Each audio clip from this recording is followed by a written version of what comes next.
February 26, 2012, 17-year-old Trayvon Martin is staying at his father's Sanford home, visiting from South Florida.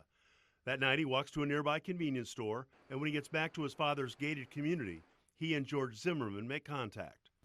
Are you following him? Yeah. Okay, we don't need you to do that. Okay. The investigation would show George Zimmerman followed an unarmed Trayvon, at least briefly, and that there was an altercation between them. Is it a male or female? It sounds like a male. And you don't know why? I don't know why. I think they're yelling help, but I don't know. Just send someone quick. Say stop.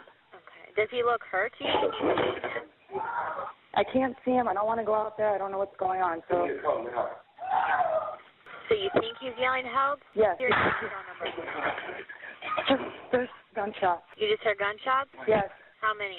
This one. Zimmerman told police the teen took him to the ground and he was being beaten. Getting his nose just about broken. We've seen the picture. Attorney Mark O'Mara defended George Zimmerman at trial. You're allowed to defend yourself, even including deadly force. It was because Zimmerman claimed self-defense that he wasn't immediately arrested. When an arrest didn't come right away, there were demonstrations demanding justice locally and around the country. And it's just difficult for us right now because we don't understand why he has not been arrested. More than a month later, with a Jacksonville prosecutor assigned to the case, Zimmerman was arrested. A year later, a jury acquits George Zimmerman after his attorneys successfully argued self-defense at trial.